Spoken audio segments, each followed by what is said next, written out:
This Clair Obscur Expedition 33 series covers how to do all quests and missable content in order so that all achievements and rewards can be obtained. For best results, follow this series from the start of Part 1. There will be spoilers in the form of important information, although I'll try to give forewarning and keep them to a minimum, and as usual, useful timestamps can be found in the video description. When starting a new game, there are no achievements locked behind playing the game on a specific difficulty, and there is at least one achievement that is easier to get on the easiest difficulty setting. With that in mind, pick the difficulty setting that feels best for you. You can also change the difficulty at any time. Right at the start of the prologue, we can check a nearby bench to pick up a rose for Sophie, then follow Maelle, as we run across the rooftops of Lumiere.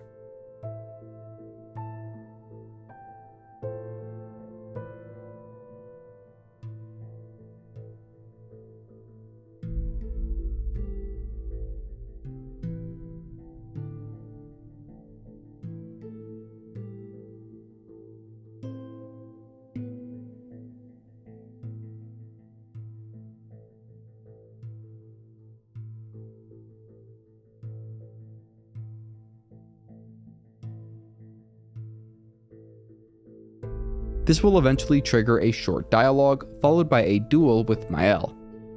Select yes for the tutorial option to make winning easier and to learn the basics of combat if this is your first time playing. We'll want to make sure that we win in order to get the reward, a color of Lumina, and these can be used later on to upgrade characters.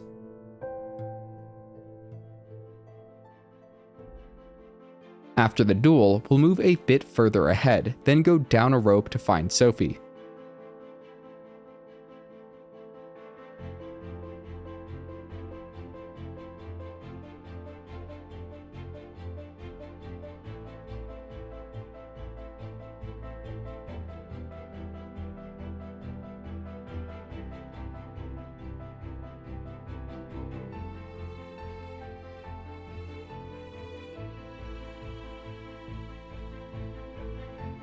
Following a cutscene, we can begin moving through the streets of Lumiere. Sticking to the right path, we will find 125 Chroma amongst some boxes.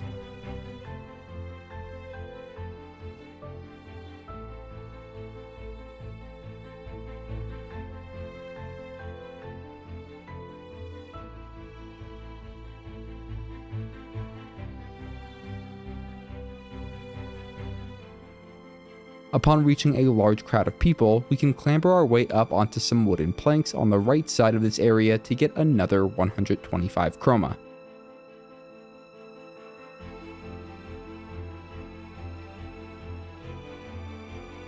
Feel free to interact with the various NPCs in this area, but for the purposes of this guide, I will just be covering the interactions that get us unique items.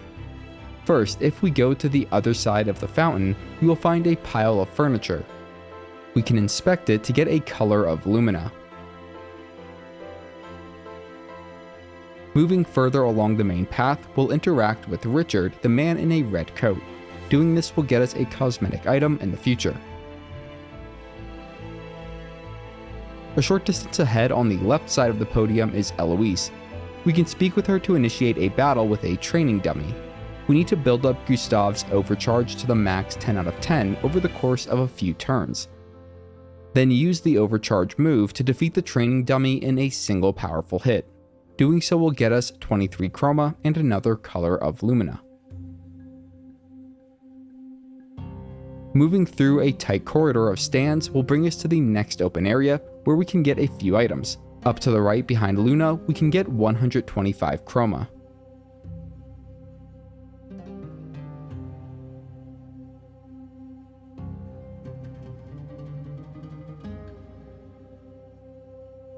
We can then cross over to the other side of this space to speak with Nicholas, the man in the top hat. This will initiate a battle between Gustave and Sophie, where we will need to perfect dodge all 3 attacks in Sophie's combos, and we'll need to do this a total of 3 times. Completing this interaction will get us a recoat.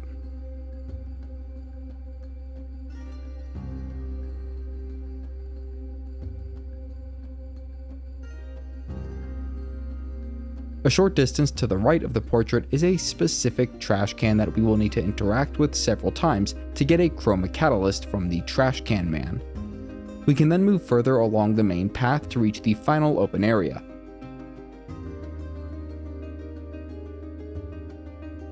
Going to the left, we can find another 125 Chroma.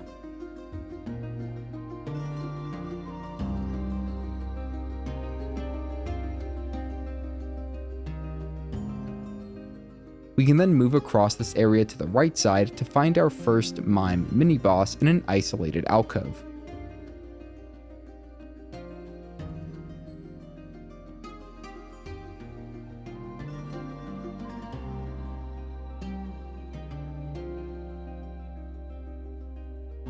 Beating the Mime will require us to learn and get down our dodge timing of its 2 signature combos. In addition, we'll need to build up our overcharge to max and use it on the Mime to break its defenses. Once we've managed that, the Mime will be stunned and vulnerable, making it easy to finish off.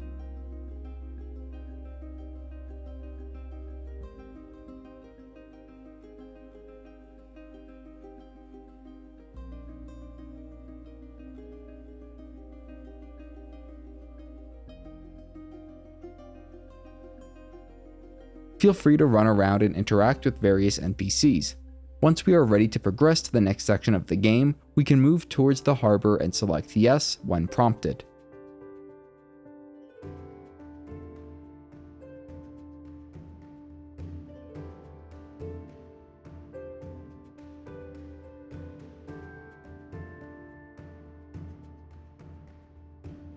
After the cutscene that follows, we can head into the festival grounds to complete some essential tasks before setting off on our expedition. To begin, let's speak with Jules, the boy in the red outfit.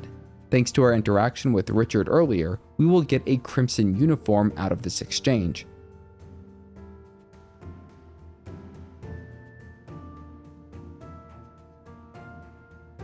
Next, at the far side of the festival, we can find and interact with Gustave's 3 young apprentices to get the field journal. We'll then want to get 2 more tokens to use here before finishing the prologue.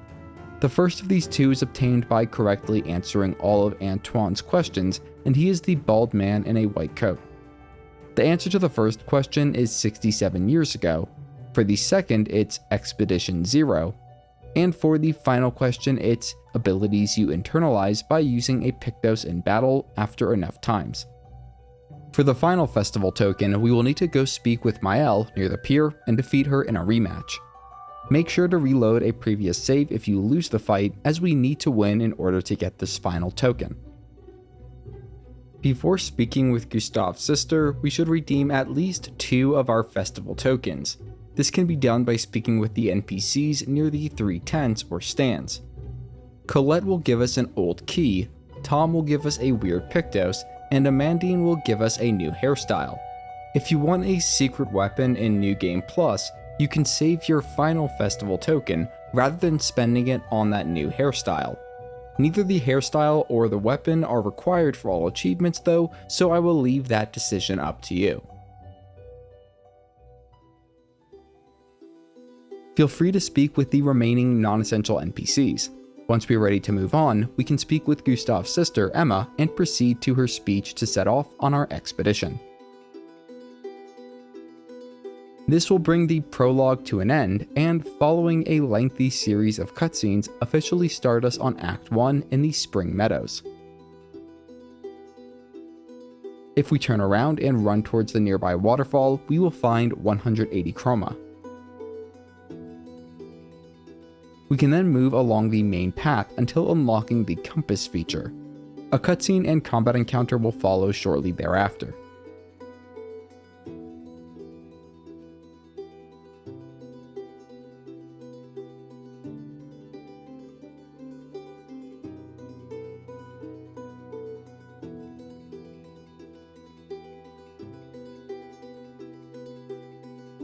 Moving along the main path, we will eventually trigger another cutscene, and you can pause until after that cutscene to avoid spoilers.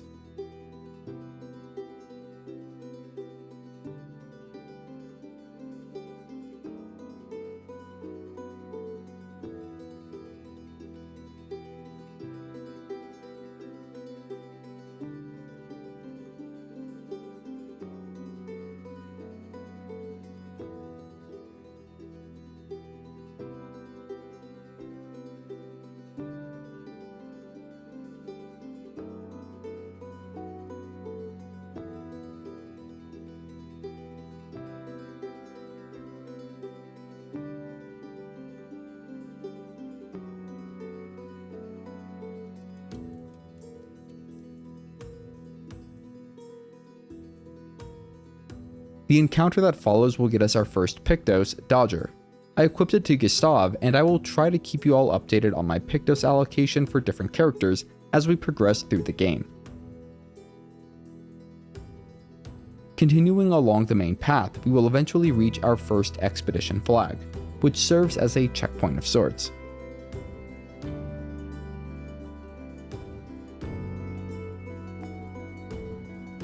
We can rest at it to recover health and consumables, and we can also upgrade our attributes and learn new skills.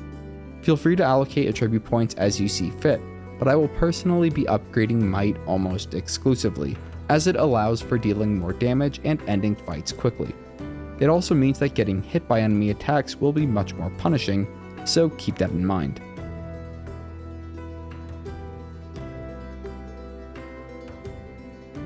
A short distance ahead, we will be introduced to the first strike mechanic, which we will want to take advantage of whenever possible.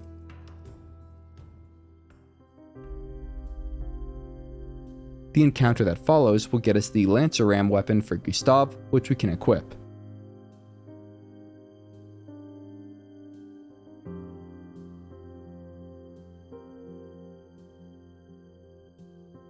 We can then move up the hill to the right for 180 Chroma.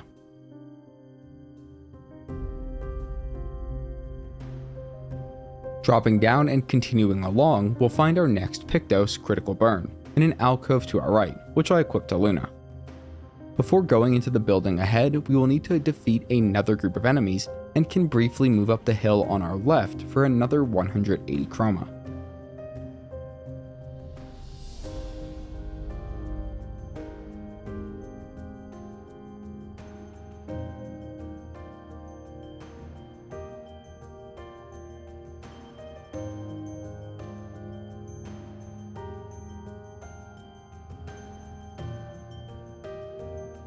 As we move into the ruined building, we can pick up a Chroma Catalyst to our right, then move upstairs and up a rope.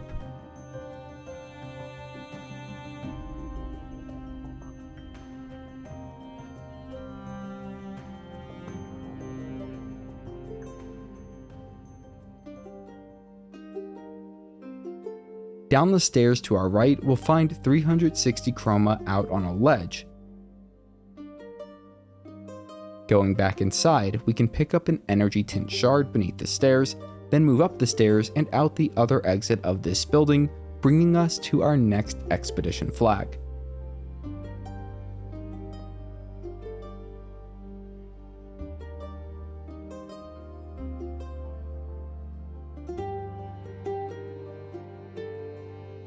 Starting from the Grand Meadow flag, we'll move along the west path, collecting 3 bundles of Chroma and participating in 1 combat encounter along the way.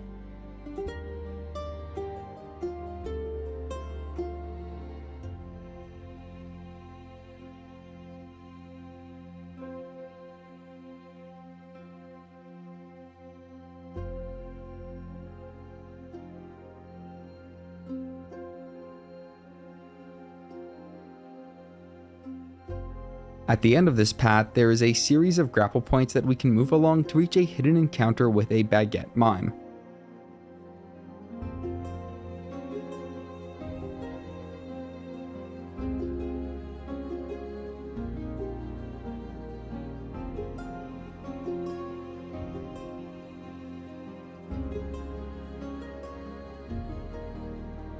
This Mime is tougher than the first one we encountered, but the same basic principles apply. Build up burn stacks on it with Luna and fully overcharge Gustave to break the Mime's defenses. Defeating the Mime will get us the Baguette hairstyle and outfit for Gustave, and with that, we can return to the Grand Meadow flag. We can go ahead and get Marking Shot on Gustave at this point if we have not already done so, and I also got Electrify on Luna. Next, we'll move east from the Grand Meadow flag and defeat the nearby enemy.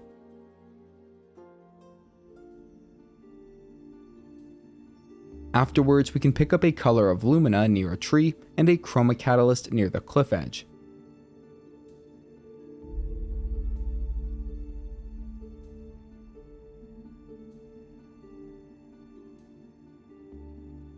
We'll then continue progressing down this path until we are ambushed by a group of enemies.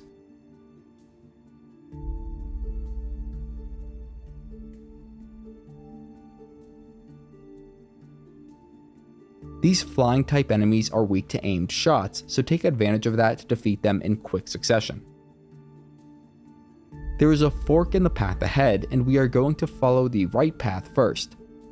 This will bring us to a boss, and it's where having the difficulty lowered can help us get the professional achievement, which requires defeating a boss without taking any damage. If you're trying to get this achievement, just load back to a previous save upon taking any damage and try again. Do this until you learn the boss attack patterns well enough to avoid taking damage throughout the entire fight. Defeating this boss gets us several rewards, including a level 2 Lanceram and augmented attack Pictos. After grabbing the Chroma from behind the boss, we can return to the fork and go down the remaining path, which leads to a rope.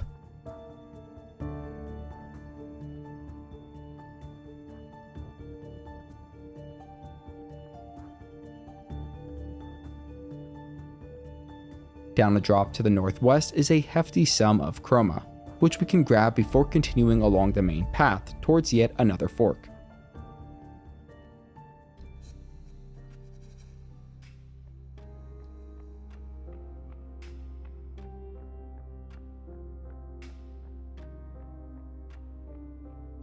Going down the right path first, we will participate in a combat encounter, then collect the Chroma beyond it.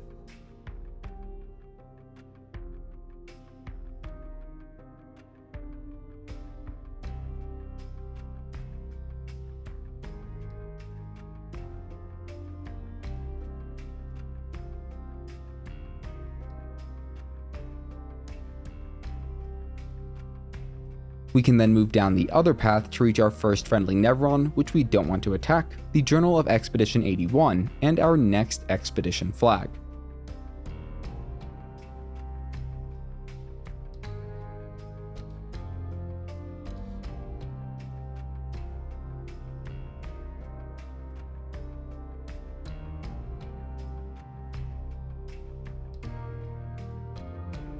Moving out from the abandoned expedition or camp flag, we will go down the elevated path to the east to find the Dead Energy 2 Pictos.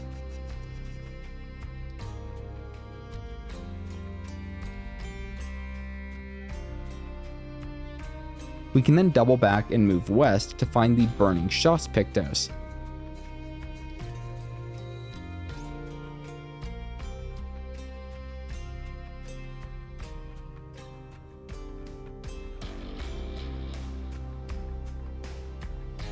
I'll take a moment here to show how I allocated Pictos and Luminas across my team.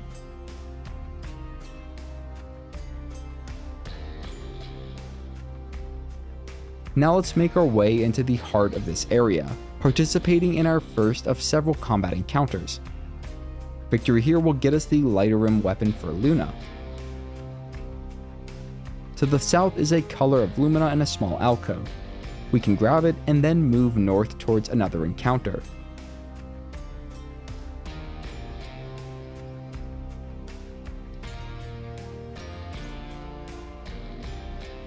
After grabbing the nearby Chroma Catalyst, we can loop back and go down beneath the bridge to fight another group of enemies and grab a color of Lumina.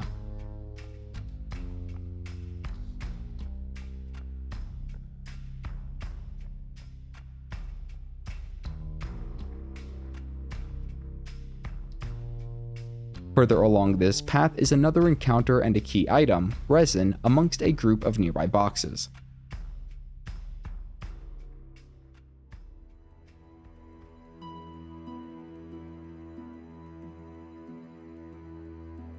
Moving along the ravine to the left will get us a Revive Tint shard, and we can move up the sloped path to the right of the ravine to reach the final expedition flag for the Spring Meadows, and we'll want to wait before proceeding from here.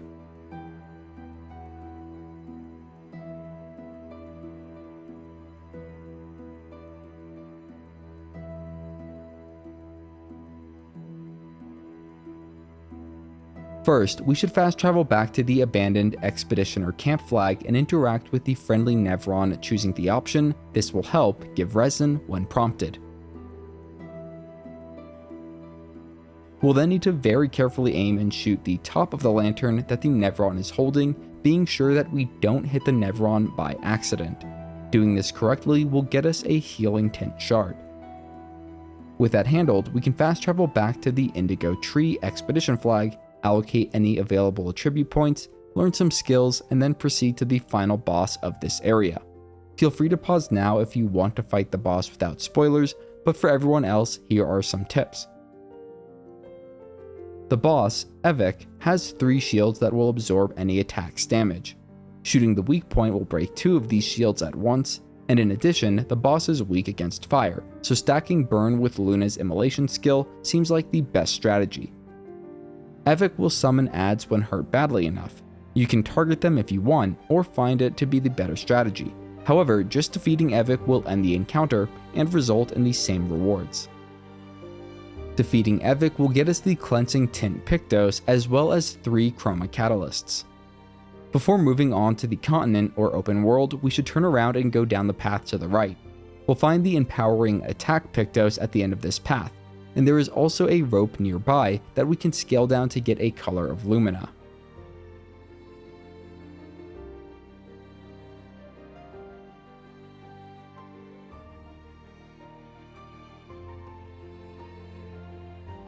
We can then retrace our steps and proceed into the continent.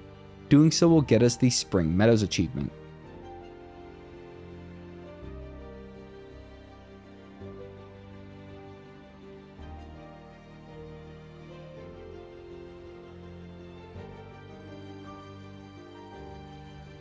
As we enter the continent for the first time, we can move to the northeast to participate in a combat encounter. Doing so will get us various rewards, and we can also pick up a color of Lumina from the nearby ruined camp before heading northwest.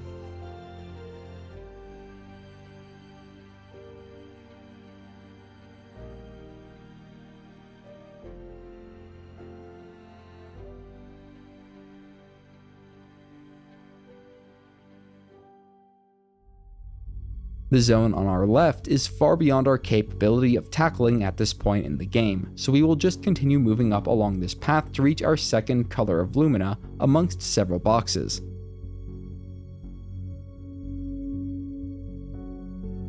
There will be several enemies to the east which we can defeat, then move southeast until we are prompted to enter camp.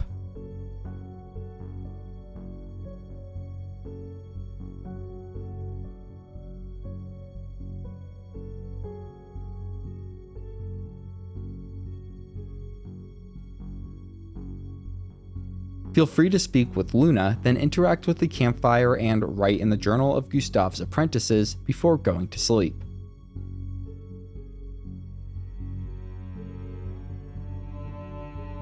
Back in the open world, we can move further east, activate a shortcut bridge to our right, pick up one last color of Lumina amongst several boxes, then move north into the Flying Water zone.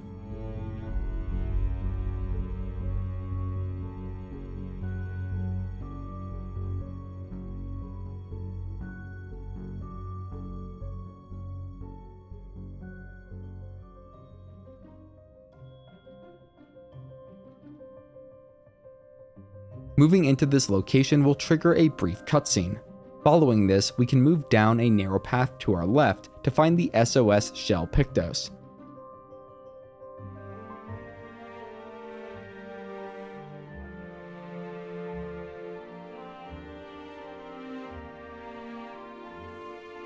Back along the main path, we will find our first paint cage. We need to locate and shoot the 3 locks that are associated with it. For this paint cage, those locks are on the coral wall to the left of the paint cage, on the giant tail flipper behind the cage back near where we came from, and then along the coral wall to the left of that. Destroying all 3 locks will allow us to pick up the Chroma Elixir shard, and we will also unlock the paint cage achievement. With that done, let's continue along the main path, grabbing a handful of Chroma along the way. I'm going to take a moment here to switch up my Pictos and Luminas and will show a quick summary. Just a bit further ahead is our first encounter in this zone. As you might have guessed, many of the enemy types in this area are weak to lightning elemental damage. Just to the left of this encounter is a small path with a color of Lumina at the end of it. Sticking to the left, there is a slightly longer path that wraps up and around. At its end are 2 enemies and the marking shots Pictos, which is extremely useful.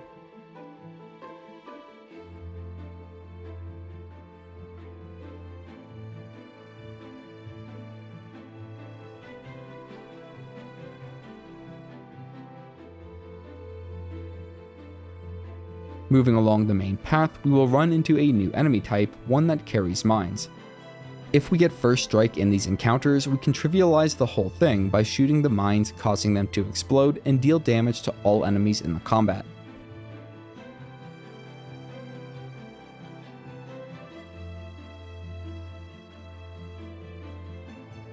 Moving up the path to our right, there is another enemy in our path and a Chroma catalyst behind it.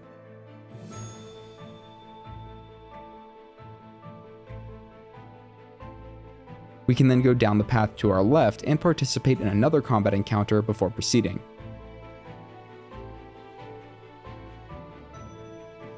As we move further along, we'll see another Chroma catalyst on our right. Get ready to first strike the enemies waiting in ambush as you approach it.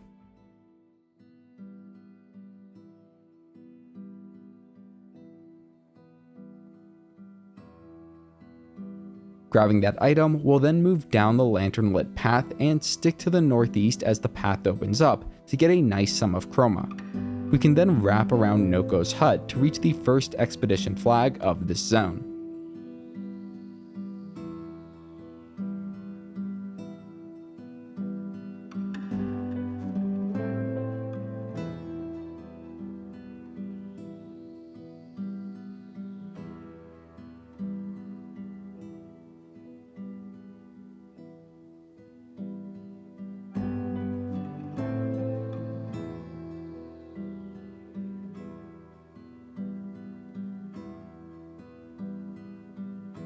Once we've allocated our attributes, we can move from the Nocos hut flag into the nearby structure. Following a cutscene, we'll be in a new area, the Manor, and can discover the entry hall expedition flag nearby. From there, we can move up the staircase to the right and head down the hallway. Feel free to pause until after reaching the room with an open door.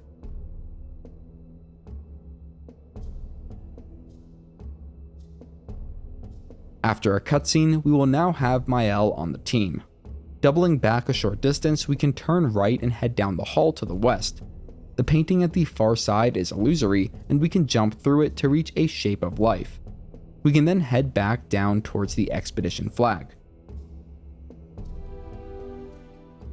From there, we can move north into the banquet hall, where we will need to interact with 4 switches. The first is on the wall to our right as we enter the hall. The second is to the north on the column at the far side of the hall.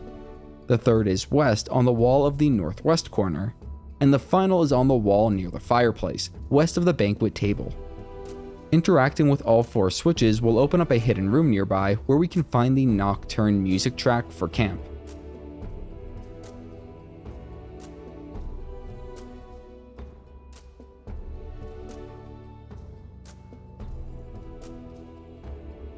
With those items gathered, we can return to the expedition flag, allocate any attribute points for Maelle, organize our Pictos and Luminas, then attempt to leave the manor.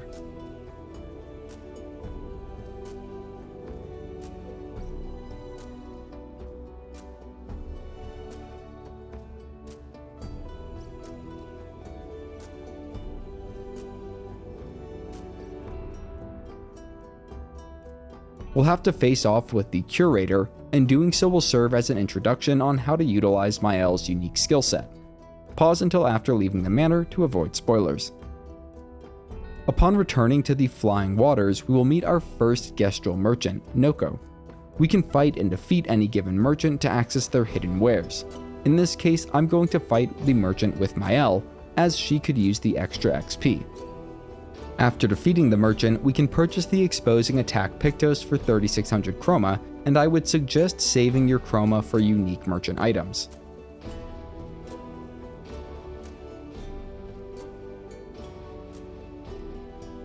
Next, we'll make our way down a newly opened path northwest from the Nocos hut expedition flag. We can grab a chroma catalyst on our right, then participate in an encounter that will get us a level 3 Brularum for Maelle.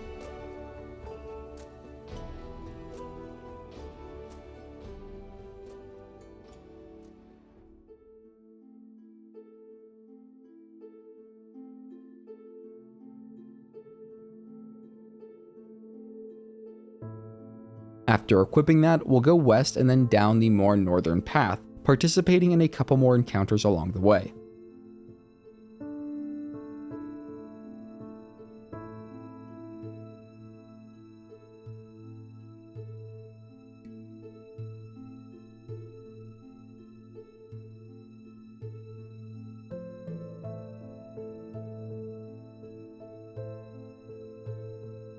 Up on an elevated platform to our left is a recoat. We can then move into the northern chamber. There is another friendly Nevron here, so be sure to not attack it. It requires an item that is further along this path. Hopping across several platforms will get us to that item, the intact mine.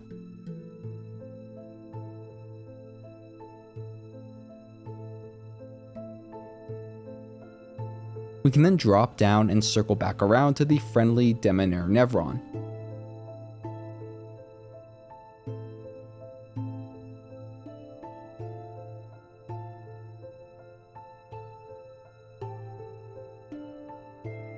We want to pick the Examine option followed by, hey, hold this, give intact mine. Doing so will get us the Demineerum weapon for Luna. Moving back out of this tunnel, we can climb up the platform and wall handles to the southwest. The augmented aim Pictos can be found at the end of this elevated path.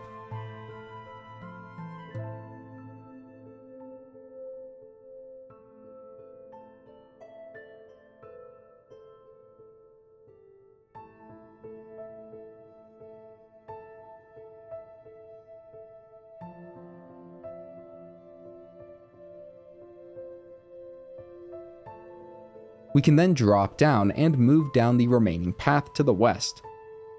The tunnel we move through will have us encounter a new large enemy type, the defeat of which will get us a Lanceram weapon for Gustave.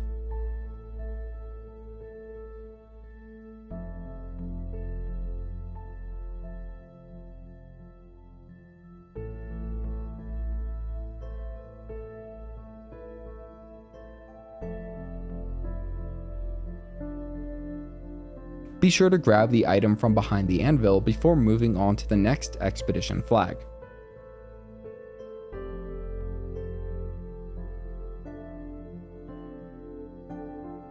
After upgrading our attributes, we will move to the right of the Coral Cave flag to find the staggering attack Pictos. On the other side of the main path is a Chroma pickup.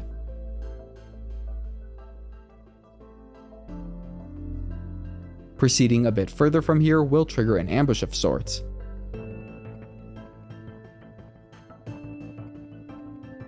After the battle, we can move up and to the east to get another Pictos rewarding mark, and at this point I'll update my Pictos and Luminas across my team.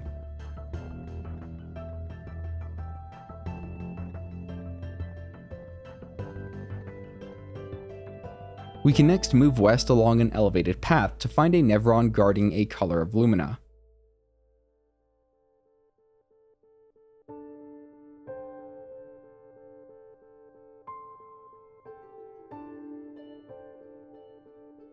Dropping off the nearby ledge, we'll pick up more Chroma, then move down the northwest path.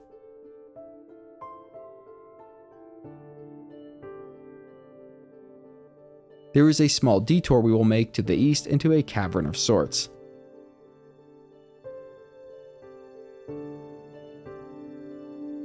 Jumping along a series of grapple points will bring us to the platforming section, at the top of which is a color of Lumina.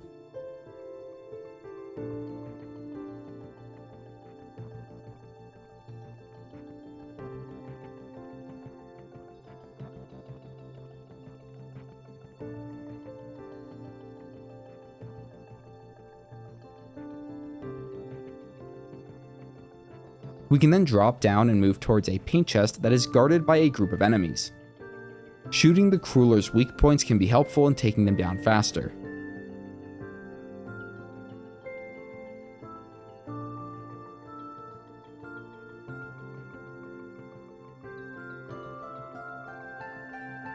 Once that's handled, we can unlock the paint chest by shooting the 3 nearby locks. There's one behind the paint chest, a second on the opposite side of the paint chest, and a third on a floating mine near the center of the cavern. Inside the paint chest is a revived Tint shard.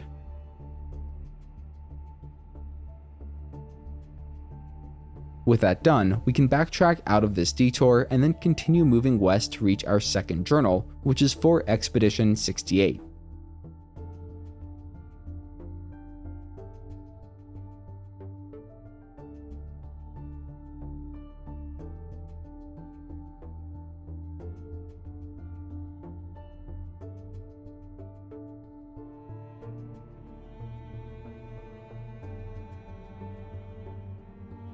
bit further beyond that, we will see a giant Nevron in the distance.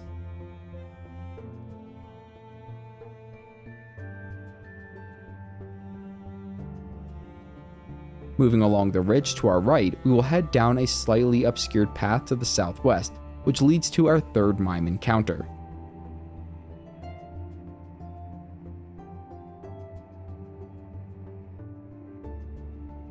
Victory here will get us the short hairstyle for Maelle, and there is also a color of Lumina for us to grab before backtracking and heading down the remaining path.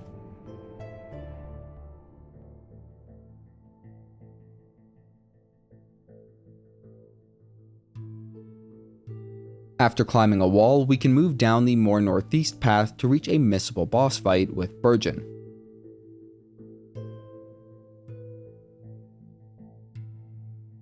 This boss will always eat one of our party members on its first turn, and will only spit them out upon being broken or defeated. Defeating Burgeon will get us a level 3 Abyssaram and Augmented counter 1 Pictos along with a Chroma Catalyst and Burgeon skin. Backtracking out of this arena, we can continue along the main path to reach the next expedition flag.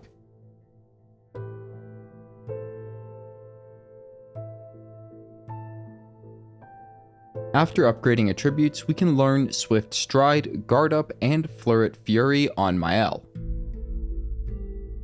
We will also want to get Recovery and Shatter on Gustave if we have not already.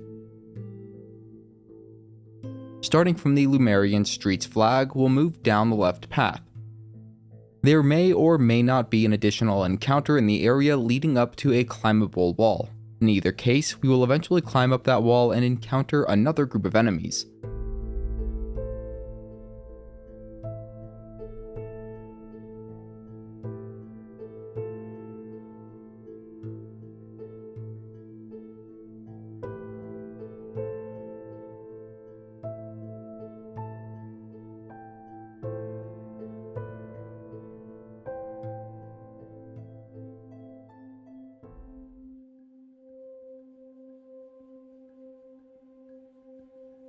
Once they've been dealt with, we can move down the southern path and grapple across a gap. We'll move around the building to grab a Chroma Catalyst, then continue on across another grapple to reach a secluded boss, the Chromatic Troubadour.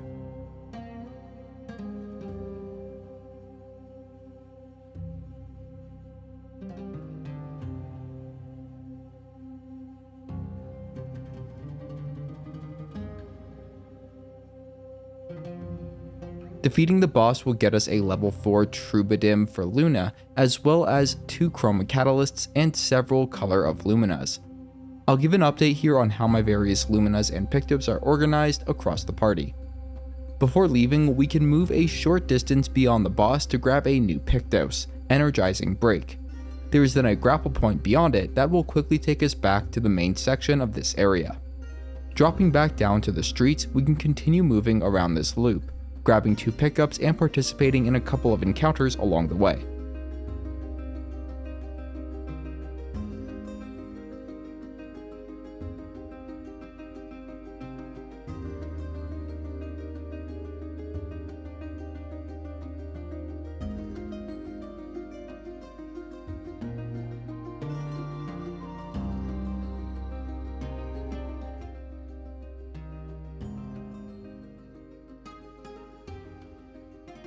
Once we've made it back near the previous expedition flag, we can move up the sloped rooftop and grapple up to a elevated path.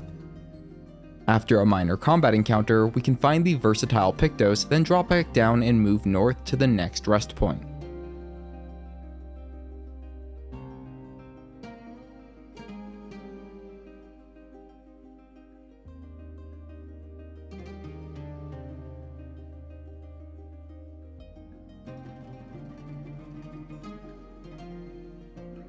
We should be able to learn the Breaking Rule skill on Maelle at this point, and I'm going to switch it out for Guard Up.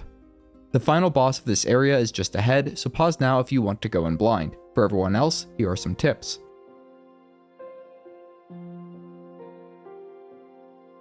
Goblu uses area attacks on the group, and it also grows flowers that can restore shields to the boss if they are allowed to grow long enough. This can be prevented by shooting them. I managed to get a hidden achievement here by getting Maelle into the Virtuous Stance, then having her use the Pierce skill on Goblu while he was marked. In addition to dealing an incredible amount of damage, this will also unlock the Synergy achievement or trophy.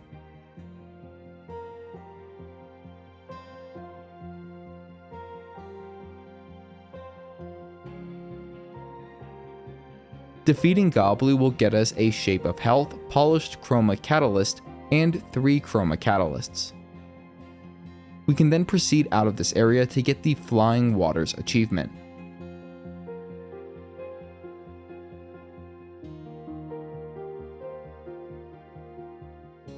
This will bring us to the camp where we can get several more achievements. First, let's speak to the Curator and upgrade a weapon. The cheapest upgrade is the level 1 Noaram, and doing so will get us the Weapon Upgrade achievement. You can upgrade other weapons if you want, or just save your materials for now, which is what I'm doing. Next, we can go back and upgrade Expedition resources. Add a Lumina point to whichever team member you prefer. For me, that's going to be Maelle.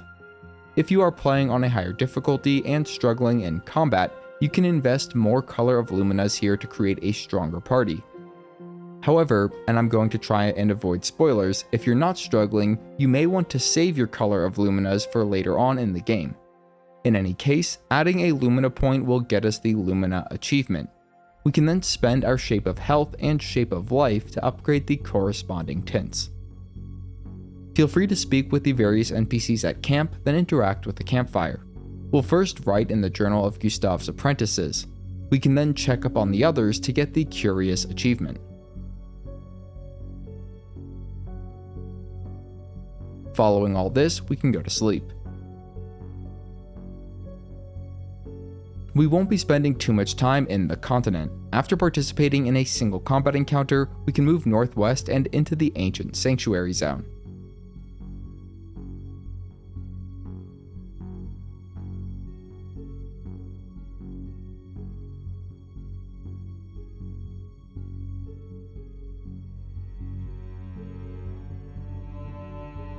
There's a mini-boss near the ancient sanctuary entrance flag.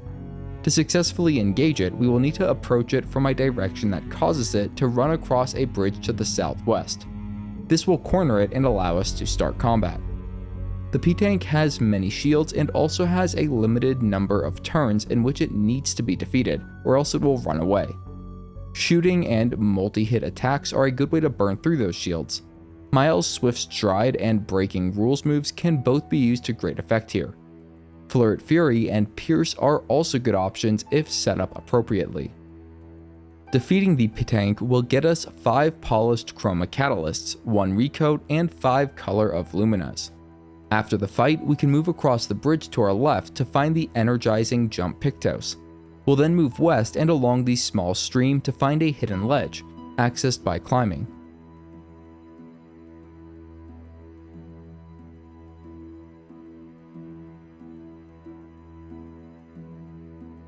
We'll get the Burning Mark Pictos here, and I'll quickly show how I've organized my Pictos and Luminas across the party.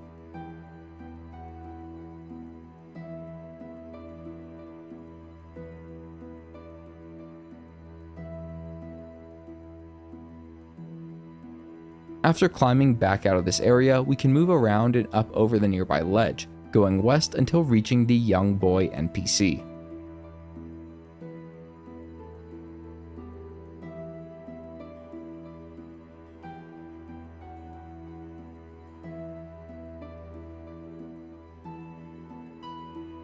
We can speak through all of his dialogue, then move north to trigger a cutscene and combat encounter.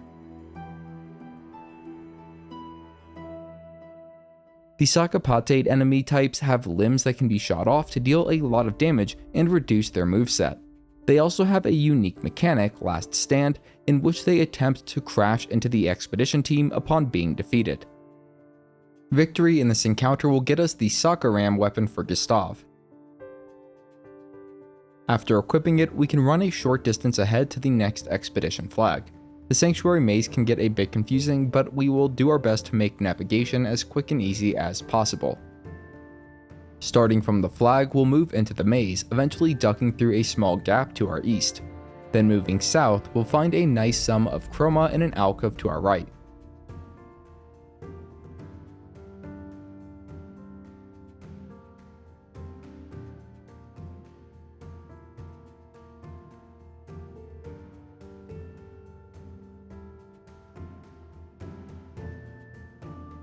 We can keep moving south to encounter more Sakapatate, the defeat of which will get us the Trebuchem weapon for Luna.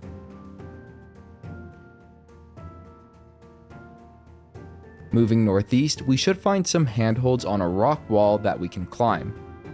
At the end of this short path is the energizing starred Pictos.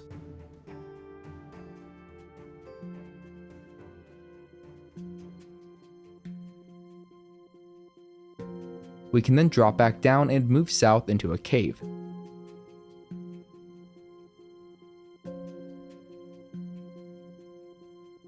There are more enemies to defeat to the left, and they are guarding the attack lifesteal Pictos.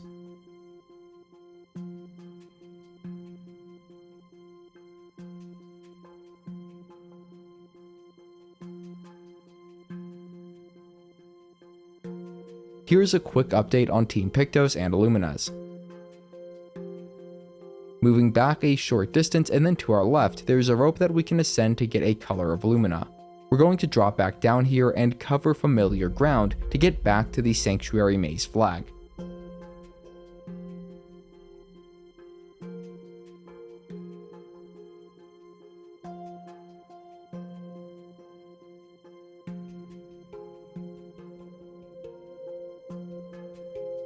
Once again, we will move from the Sanctuary Maze flag and duck through the small gap.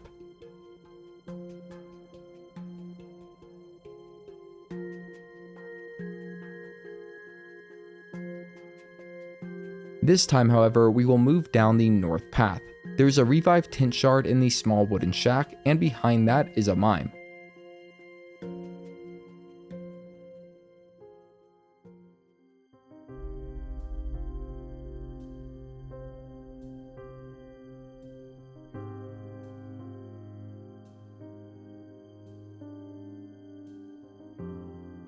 Defeating this Mime is done in a similar fashion to the other Mimes. Victory here will get us the Baguette outfit and hairstyle for Luna. From here, we'll move south and then southwest, picking up a color of Lumina before dropping off a small ledge.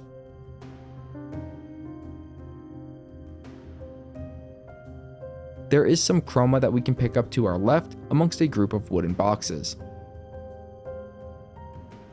We'll then proceed south towards a series of combat encounters.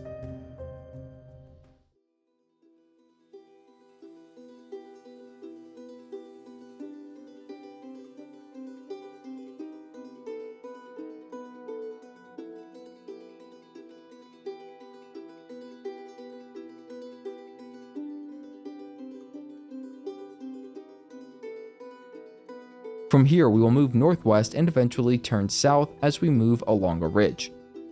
We will continue moving west while trying to stick as far south as is allowed until reaching a healing Tint shard.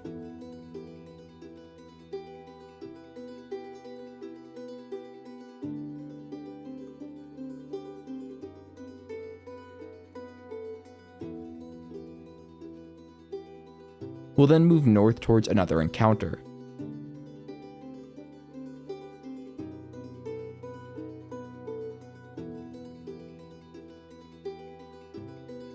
After that, we'll go north through a somewhat obscured leafy path, dropping down to a platforming section that will bring us to a paint chest.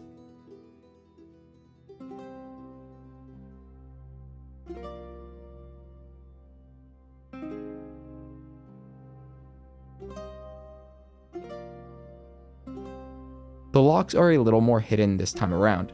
There's one behind a nearby expedition journal, then to the right of there, behind some trees, and the final is just down to the right of that. After grabbing the Chroma Elixir from the opened paint chest, we can drop down and go grab the Expedition 63 journal entry.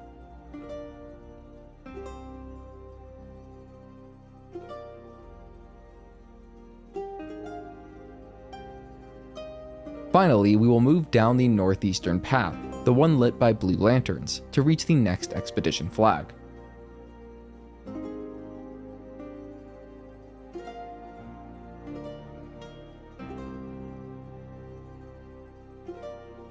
We can get the Mayhem skill for Luna at this point if we have not already done so. There is a shortcut that we can open to the east, and we can then proceed north from the giant Bell Alley flag to face off with the final boss of this area. Pause now if you want to go in blind.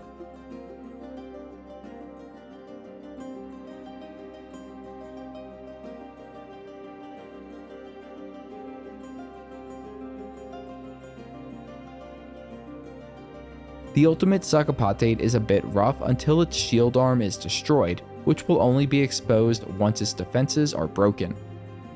It is weak to fire though, so fire attacks will help make quick work of it. It also employs a counterattack move, so if you see that it raises its shield, be prepared to dodge right after you hit it with an attack, even if it's not its turn to move. Defeating the ultimate Sacapatate will get us 3 polished Chroma catalysts along with the Breaker Pictos. Before leaving this area, we should move up the western ledge to grab a color of Lumina.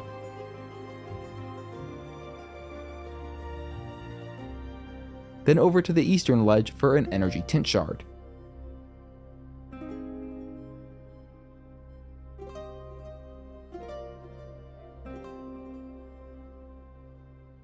Through a small nearby gap, we can grab the Stun Boost Pictos, and that will cover everything in this area, and so we can make our way north out of the zone. Doing this will get us the Ancient Sanctuary achievement.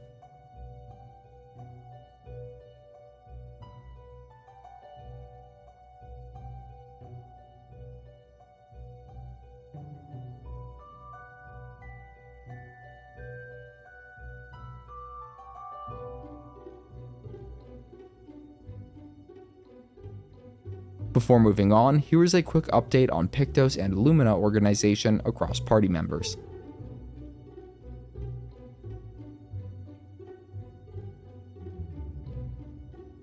Back in the open world, we're going to move northeast of the next zone to grab a color of Lumina, then make our way into that zone, the Gestral village.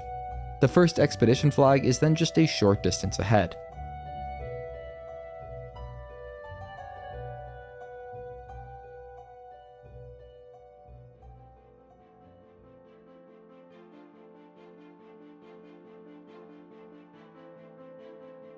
We'll move north from the entrance flag into the village, then make our way west into the bazaar.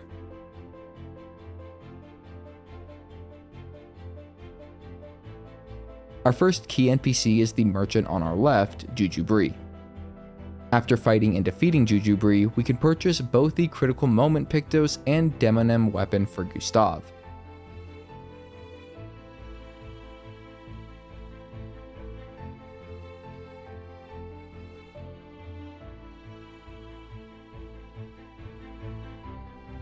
We can then speak to Jujubri once more to hand over the weird Pictos, getting a level 5 augmented aim Pictos in return.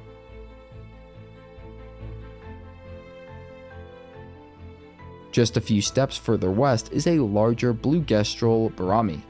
We'll be returning to him for more rewards as we collect additional expedition journal entries. To the right of this stand is another large Gestral, and we can buy a wooden stick from him for later use. We can then go up the nearby spiral staircase and follow this path to its end in order to get a small sum of Lumina.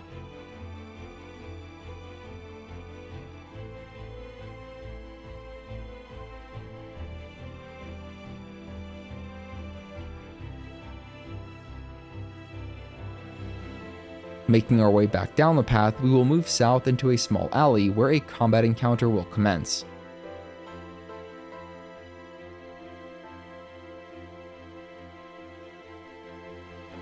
After defeating the merchant in battle, we can go ahead and purchase the healing Mark Pictos and Sekhirom weapon for Maelle.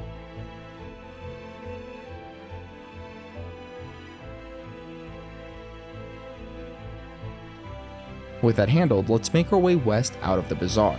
There's a small blue Gestral standing in front of a large Sacapatate to the south named Keratom, and we will want to speak through all of his dialogue. We can then move north and speak to a small merchant, Del Citra. We won't be able to purchase all items until later on, but for now we can get the Sacapatate outfit and Gestral hairstyle for Gustave, assuming that you didn't spend your money on upgrade materials like I did. There is a tall Gestral to the north that we can speak to, Alexandra. Before helping out, let's move northwest towards the two fighting Sagapatate. To the north of them, we can move into the arena area and grab a color of Lumina from a large overturned jar.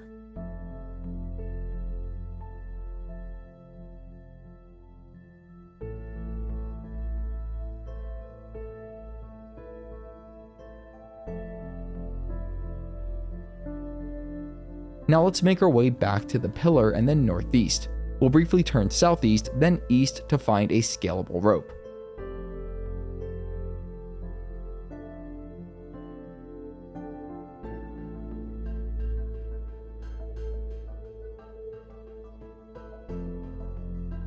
This path will take us to the mischievous Gestral that Alexandro asked us to retrieve.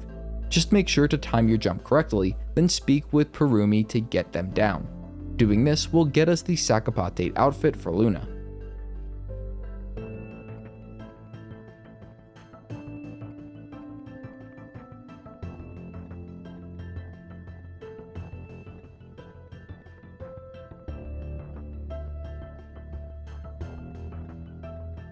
Moving north once again, we can go in between the Dr. Gestral and Arena sign to find the journal for Expedition 52.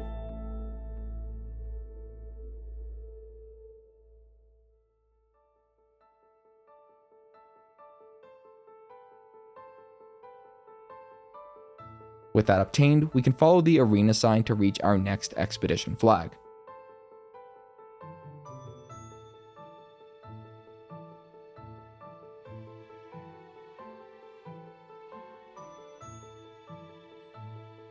Starting from the Gestral arena flag, we'll move east and then northeast to reach the casino area of the village.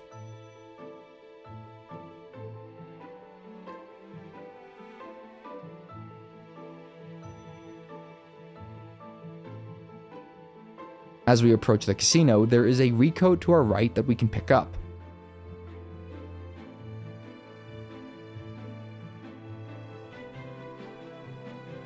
Going to the closed casino door, we can speak with a Gestral gambler, saying yes and then I don't care will get us the roulette Pictos.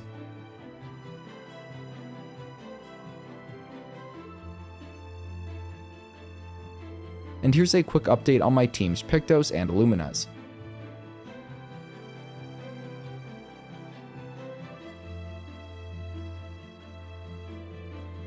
Backtracking a short distance, we'll then move southwest out of this area.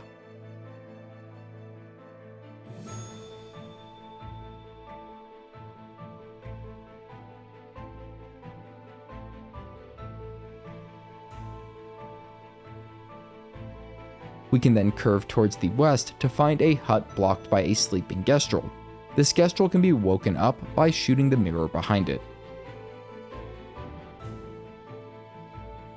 Grabbing the nearby Chroma will cause a fight to be initiated with Victorifo as we leave the hut.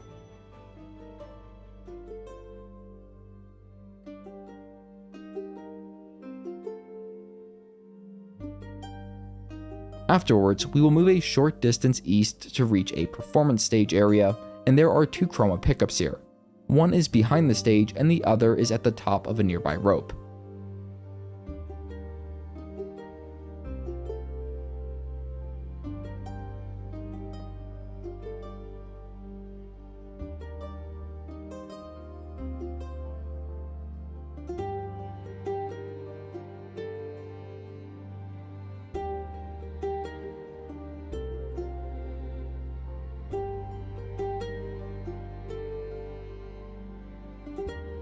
With all that obtained, we can move southeast past a merchant that does not sell anything for now, and to another entrance of the manor.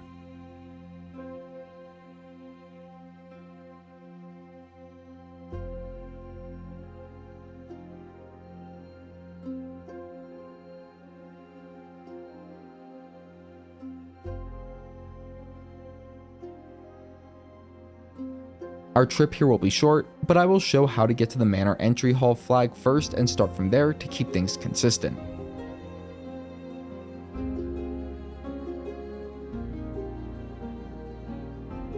Starting from the entry hall flag, we'll move north into the nearby kitchen area. As we enter, we'll interact with a stone statue to the east. Next, a hanging pan to the northeast, and finally a candelabra on the west side of the room. Doing all this will open a secret entrance in the floor of the kitchen's southwest corner. We can drop down, then move through the gap in the wall to the north. Beside the staircase, inside a box, is a shard of energy.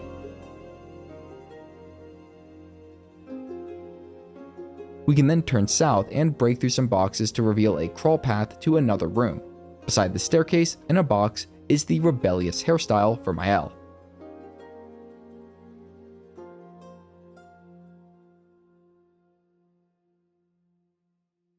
With that, we can backtrack out of this room, then go up the stairs in the next to get back to the entry hall flag. We'll then take the main entrance door back out of the manor and return to the Gestral village.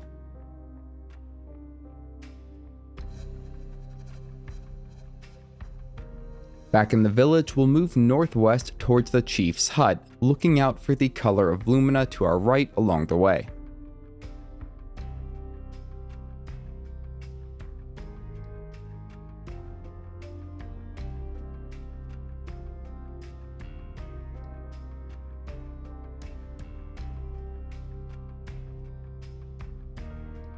Once at the chief's hut, we can speak with Golgra and eventually agree to participate in the arena challenge.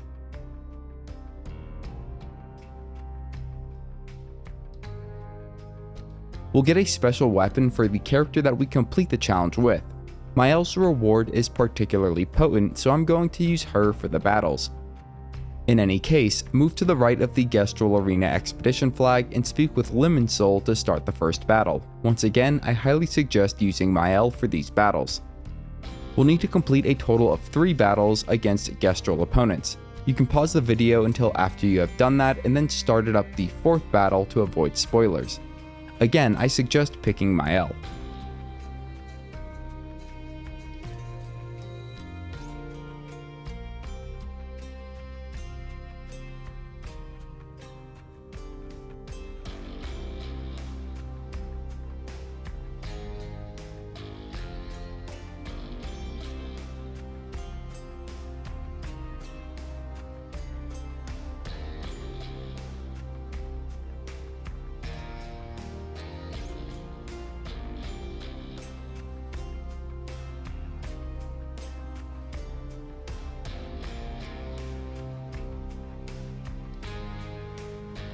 After a cutscene, we will need to battle with Sciel, and defeating her will get us the reward for our chosen character, which is Maelle in my case.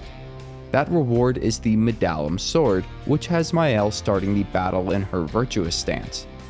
We'll also get Sciel on the team, and we should play her tutorial for the bonus Chroma it offers if nothing else.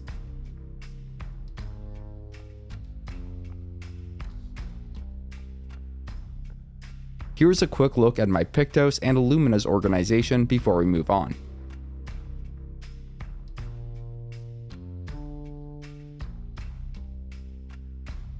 We can now speak with Golgra to get the password to progress in the main story. There's also an option to challenge Golgra to a duel, but I don't believe we are capable of defeating Golgra at this point in the game. Before leaving the Gestral village, we can make our way out of the hut and east to find Alexiclo. With Sciel in our party, we should now be able to purchase the Sacapatate outfit for Sciel from this merchant. That's all that's left for us to currently do in the Gestral village, and so with that, we'll make our way out to the continent.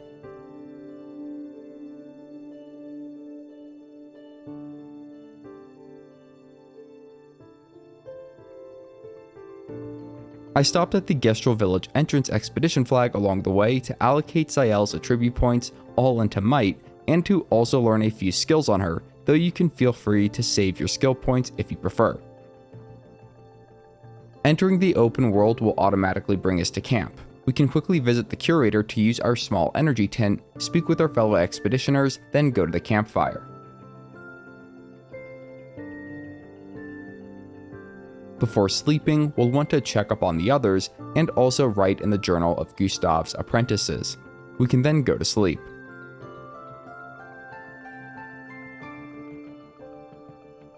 Back in the open world, we'll move east through a newly opened gate. Our first lost Gestral is in this direction, and is standing right in front of the entrance to the next major area. We can speak with and bring the lost Gestral back to our camp, then move on to Eveque's nest.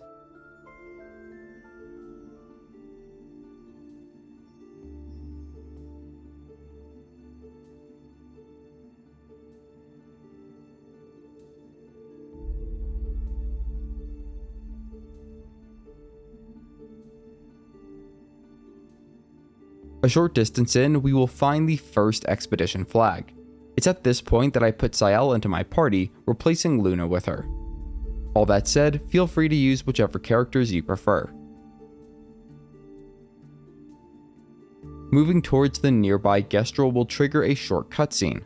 Afterwards, we can duck through a passage to the southeast for a color of Lumina.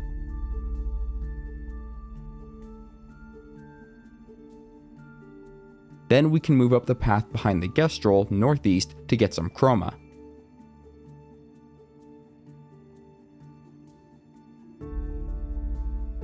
We'll then head up the main path north into Eveque's nest.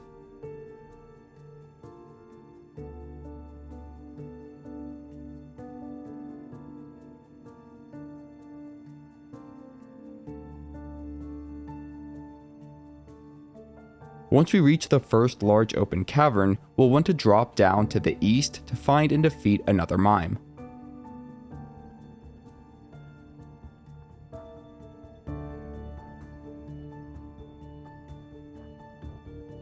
Doing so will get us the Baguette outfit and hairstyle for Sciel.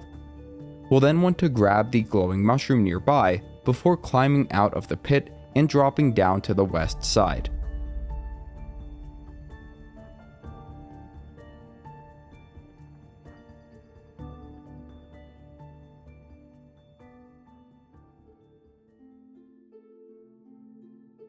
Here, we'll need to chase a P-Tank towards the northwest in order to corner and engage it in combat.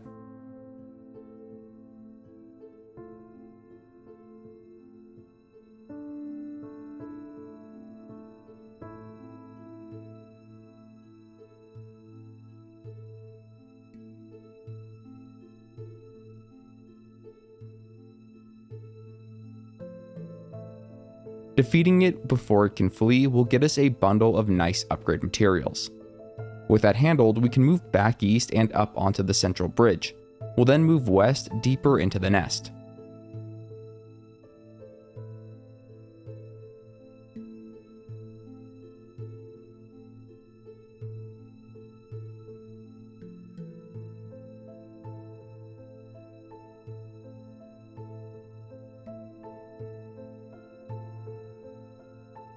After climbing the first set of stairs in the new cavern, we can move a short distance west to find some Chroma. We can then go up the rest of the stairs to encounter the Great Eveque.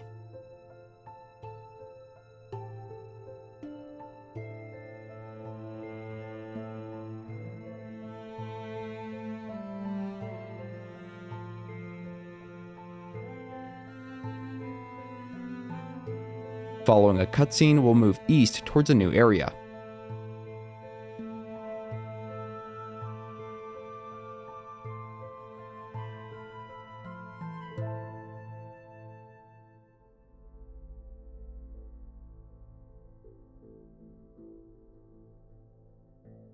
We'll grapple across a small gap, move a short distance west for a color of Lumina, then head east to the next expedition flag.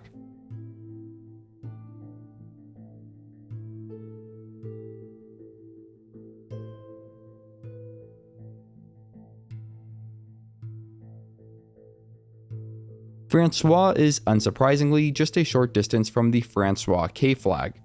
We'll need to defeat him to progress through the main story. Doing this will also get us the augmented first strike Pictos, which I find to be particularly powerful on Maelle.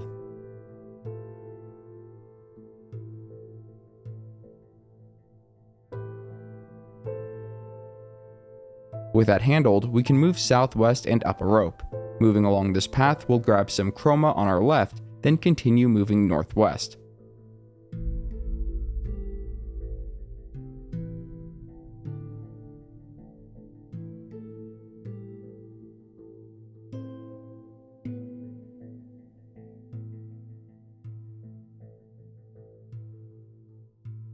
We'll want to carefully jump to an isolated platform as we enter the cavern where Eveque is found in order to get a color of Lumina, then go back to speak with Eveque.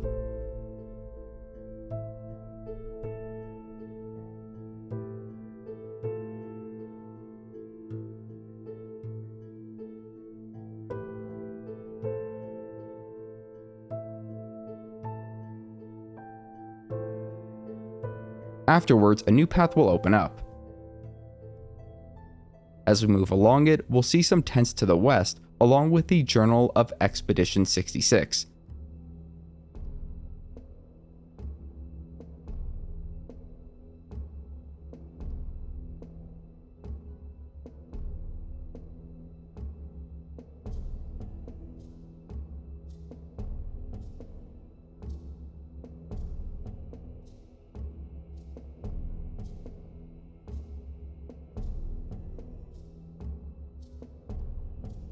We'll grab that, then continue moving south.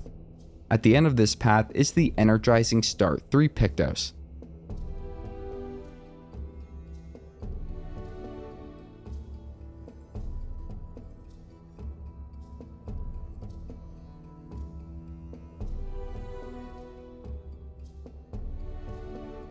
With that obtained, we'll move out of the cave and back into the open world.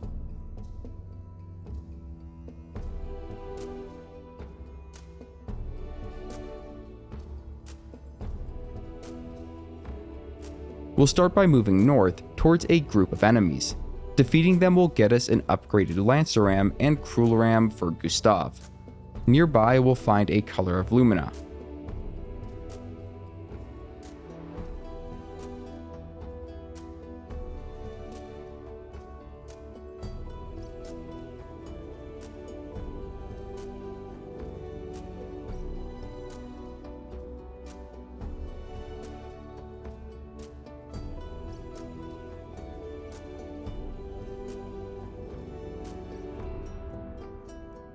We can then move east to the beach to find a Gestral merchant, which will sell us the Lumiere suit and short haircut for Gustave, and the Lumiere outfit for Maelle.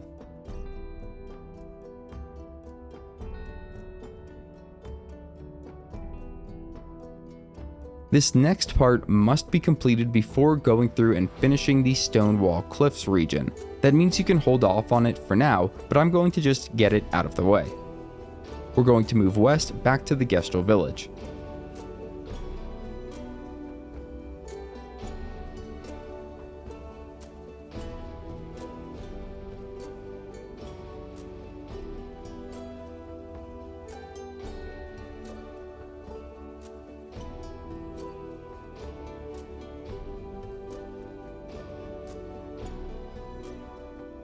From the entrance expedition flag, we'll move north and then west through the bazaar, returning to Keratom.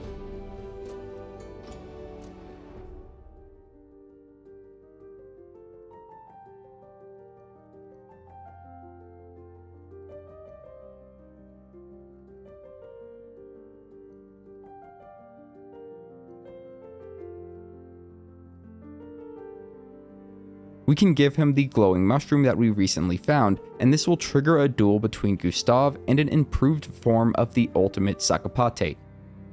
This is the part of the game that forced me to finally start parrying attacks in order to deal a decent amount of damage to this boss.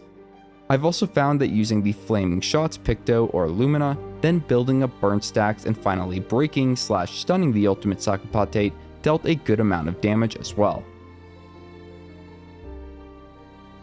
However it is managed, defeating this foe will get us 3 polished Chroma catalysts, 1 recoat, and the pure outfit for Gustave. If you are having a difficult time with this boss, you can hold off on fighting it for a little bit longer before it must be completed, and I'll be sure to remind you before that actual cutoff. In any case, with that covered, let's return to the open world, then move northeast, using Eveque's ability to break through some blue rocks to reach the Stone Wave Cliffs.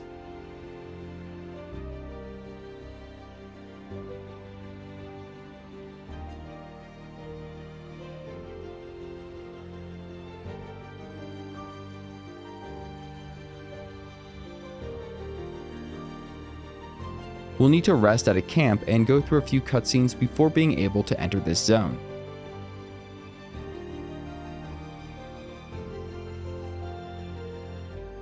Once we are able to move freely in the camp, we can go find a new NPC, Sastro. He'll reward us for finding his lost Gestrals. Since we've already found one, we'll be rewarded with the Gestral hairstyle for Maelle. We can then go to the campfire, write in the journal of Gustave's Apprentices, and then go to sleep. With that done, we can enter the Stone Wave Cliffs.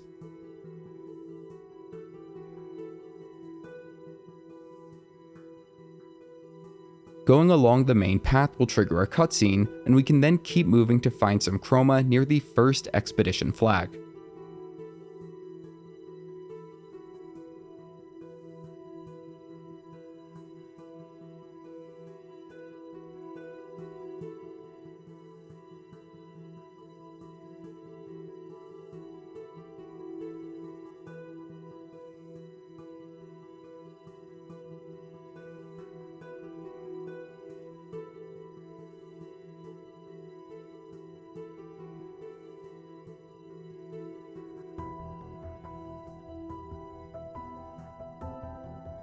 Starting from the entrance flag, we'll move east along the right rock wall. There should be a rope that we can scale to find the Journal of Expedition 78.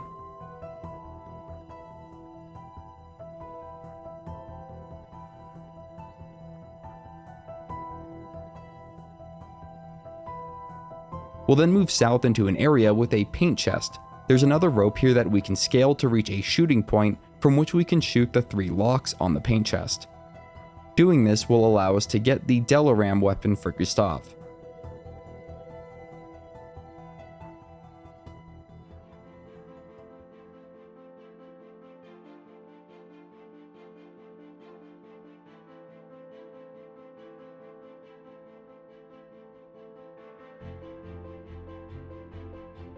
Next, we'll backtrack a short distance and continue moving along the rock wall to our right, until we reach a color of Lumina.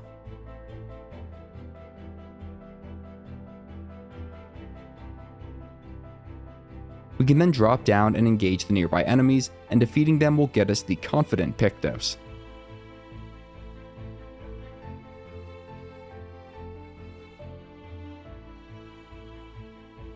Within the vessel to the west is the breaking counter Pictos, and we can then move into the tunnel to the northeast.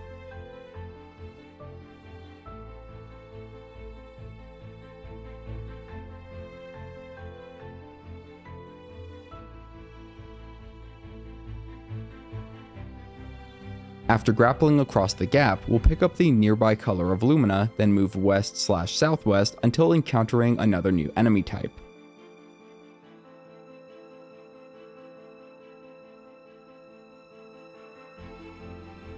Defeating them will get us the Chadion weapon for Sciel, which we will want to equip her with, along with the energizing Pain Pictos. Just down the hill is the Journal of Expedition 56. Equipping the Chadion weapon to Sciel will make getting one of her specific achievements easier. We'll do it during the next combat encounter with the enemies on the other side of the nearby bridge.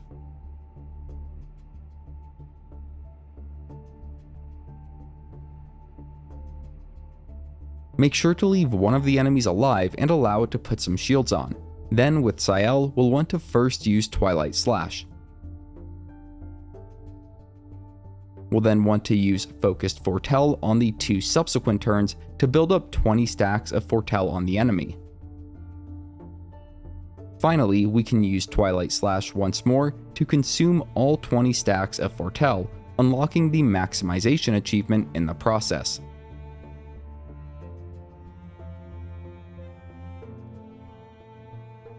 Next up, we'll move northwest, grabbing a color of Lumina to our left, then clamber up several ledges to the north.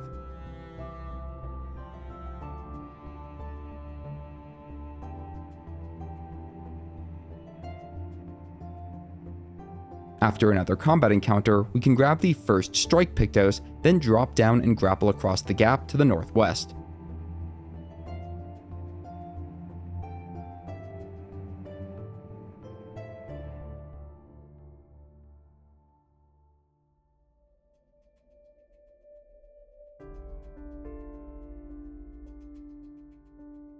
We'll find the young boy NPC once more and can speak through all of his dialogue.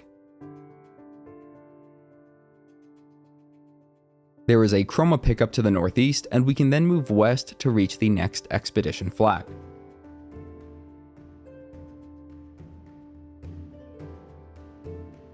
I'll take a moment here to show my Pictos and Lumina's organization. Starting from the Painter's Shrine flag, we'll move down the more southern path to a dead end with a group of enemies.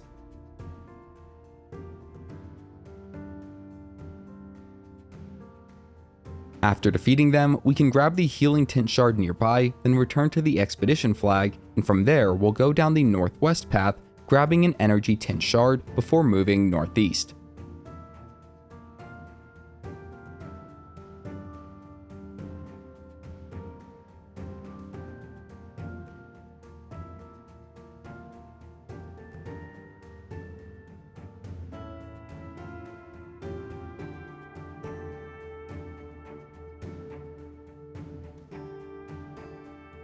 After getting ambushed, we'll move down the northmost path to find the Journal of Expedition 50.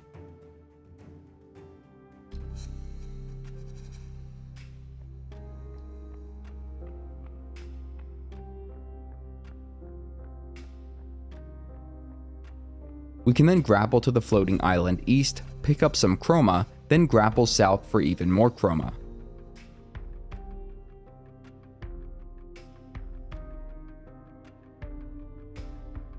We will then scale the nearby wall and move west towards a cluster of enemies.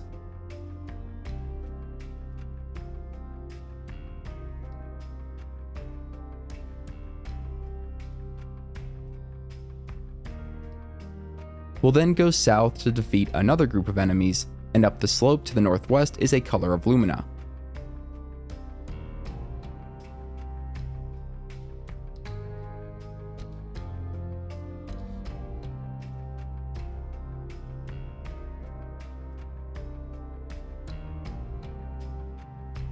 We can then move east along the elevated platform to find the SOS Power Pictos before dropping down and moving southeast to reach the next expedition flag, stopping to pick up some Chroma along the way.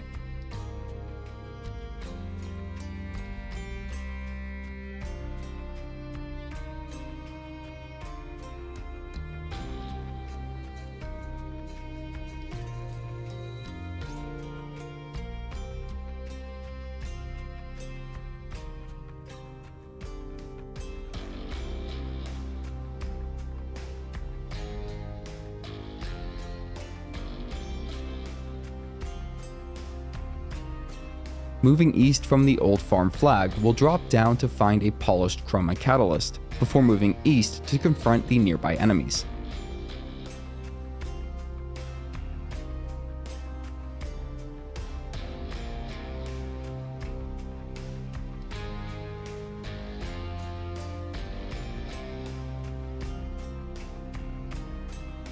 With those handled, we will move back up the ramped path, then head along a southern path. There is some Chroma to pick up, and then we can move around the nearby shack towards the west-northwest to reach a secluded area with another group of enemies.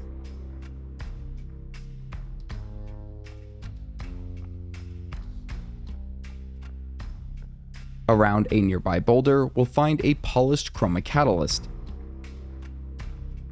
We can then move west and duck into a cave to find a Gestral trader, Jerry.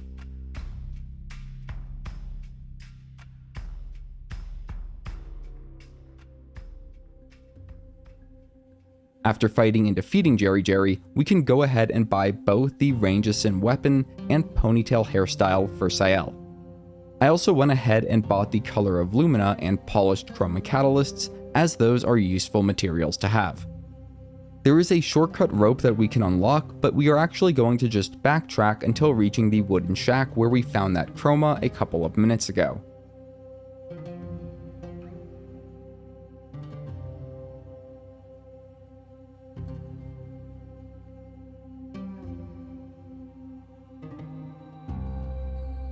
We'll then move southeast from there, past a P-Tank enemy. We'll eventually reach a small cave, and there should be a color of Lumina to our left. With that, we will backtrack a short distance to the P-Tank and chase it down the hill towards a corner in the south where it can be engaged.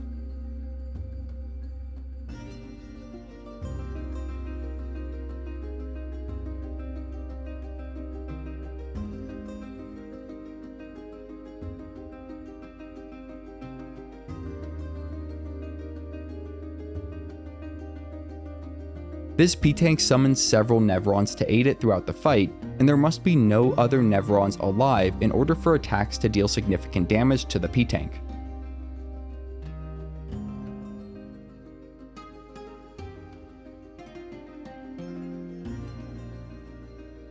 After getting some nice materials from the P-Tank, we can move north across the farm to find a paint chest.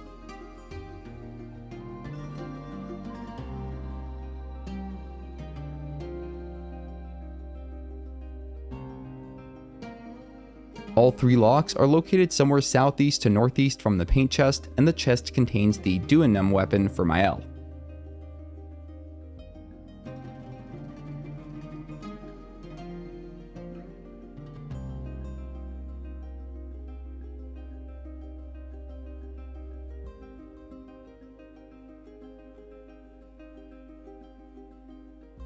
With all items collected, we'll head south along the main path, eventually turning to the east to reach the next expedition flag.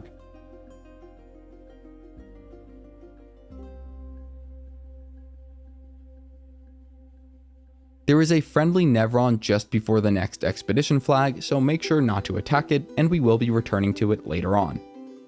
For now, we can move south into the nearby cave to reach the next flag.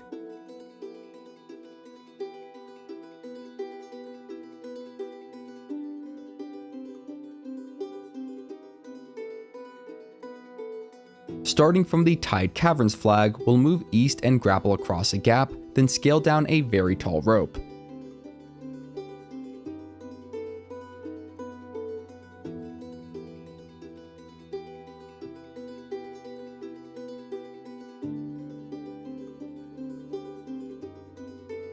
There will be a group of enemies to the north, and after defeating them, we can shoot the nearby glowing crystal and pick up the first of 3 rock crystals.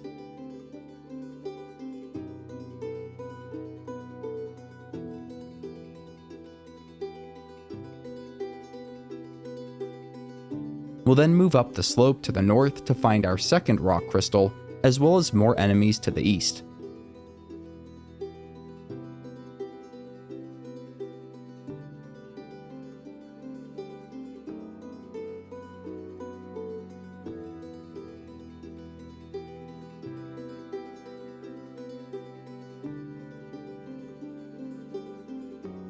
Once those have been dealt with, we will find a color of Lumina to the south amongst some broken barrels, and then another color of Lumina to the northeast amongst some lanterns.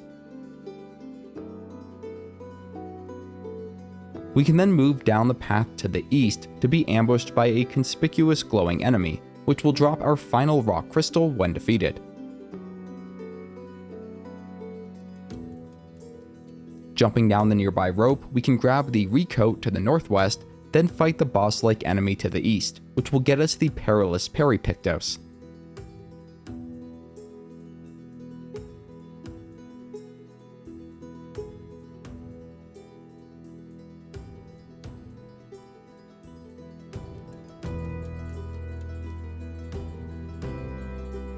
We can then go through the nearby door to reach a new room in the Manor. Interacting with the nearby wardrobe will get us the skirt outfit for Maelle. We can then interact with the nearby window if we want, then head out the nearby door to reach the main entrance of the Manor, where we will make our exit.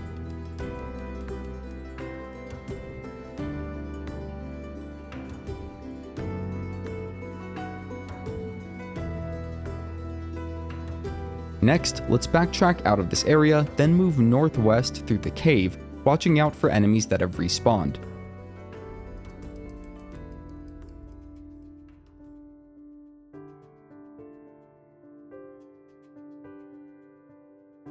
We'll eventually curve north, then east, and jump across several pillars to retrieve the Breaking Shots Pictos.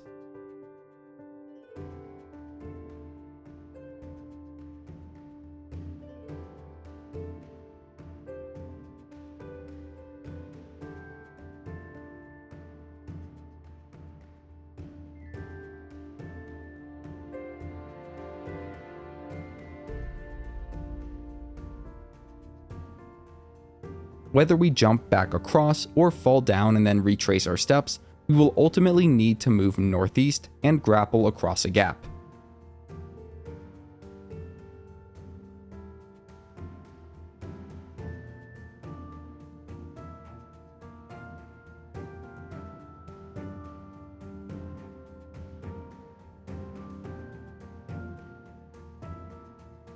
Once there, we can move down to the left to engage a pair of enemies.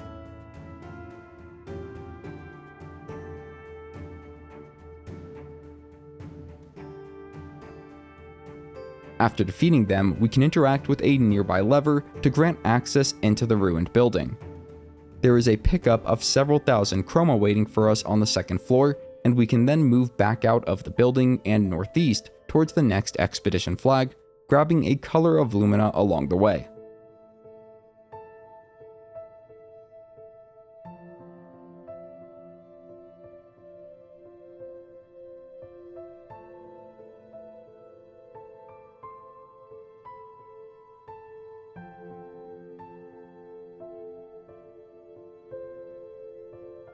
Going to the northeast will lead to the final boss battle of Act 1, and there are a few things that we still need to take care of before that. First, we'll fast travel to the Tide Caverns flag, then move northwest out of the cave. We can speak with the friendly Nevron, Hexka, and show raw crystal when prompted. Doing so will get us the auto shell Pictos, and we can also speak with Hexka again for more lore, but we want to make sure that we do not pick the option to attack it.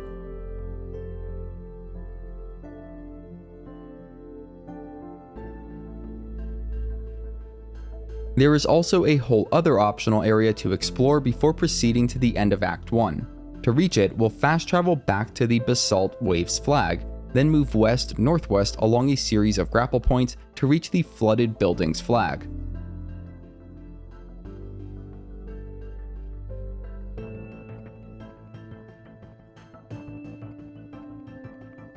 From there, we'll move down and out of the building, encountering a group of enemies to the northeast.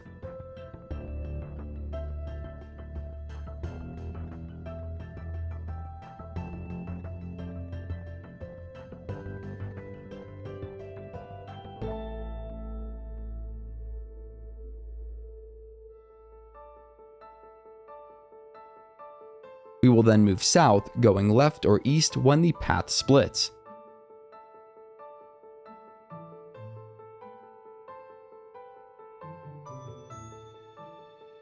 After we climb up and exit a ruined building, we can drop down to a secluded ledge on our right, where a revived Tint shard is waiting.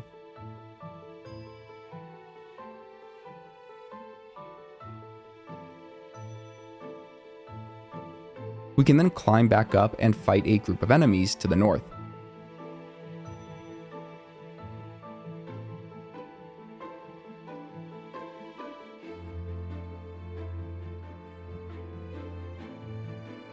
Nearby is a recoat and a rope shortcut that we can open. However, we will want to move to the west edge of the rooftop and grapple over to an area with the enfeebling mark Pictos.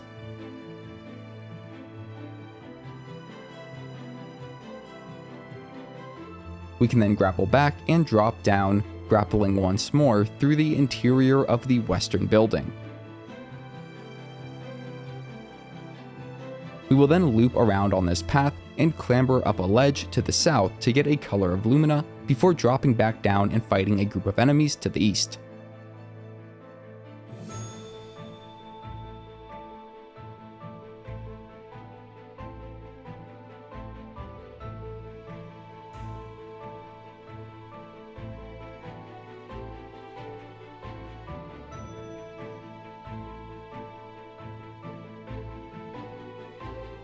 After defeating them, we can grab the healing Tint energy Pictos nearby, then continue moving east into a building. Up a rope and through two doors, we should find some climbing grips to our left, which will take us to a hidden area with the Coralim weapon for Luna.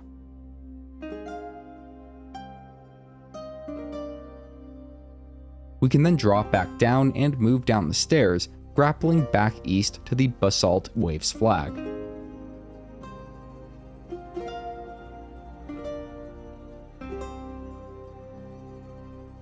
Now, if you still haven't defeated the amped up Ultimate Psychopatate with Gustave, this is your last chance to do so to get the pure outfit for him, so make sure to do that now before proceeding.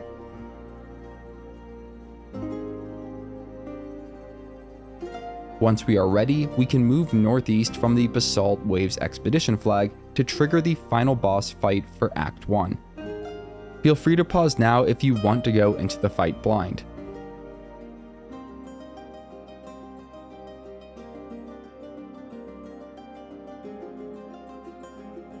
For everyone else, the Lamp Master has 2 phases. In the first phase, you can shoot the floating lanterns to put them out, preventing them from being used in the boss's attacks.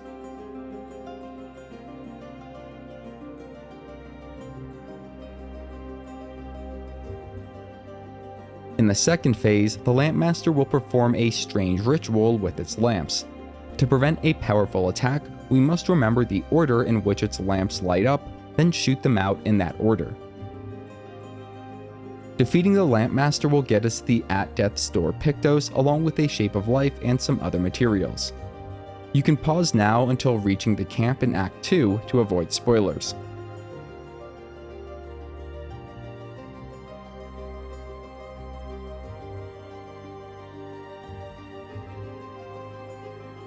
For everyone else, we can just keep skipping our turn in the fight against the white-haired man if we want to get through it as fast as possible.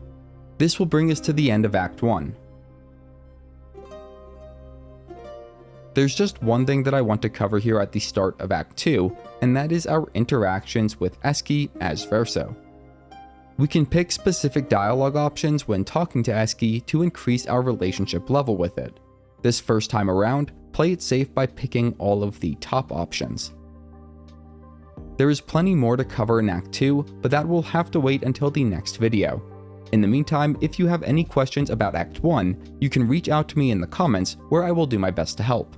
If you want to see more great content, you can head over to my channel, and if you're new, consider subscribing. You're helping me feed my cat. Her name's Marshmallow. Have a great day. If you're here today, have a great Monday and a great week. And as always, thanks for watching.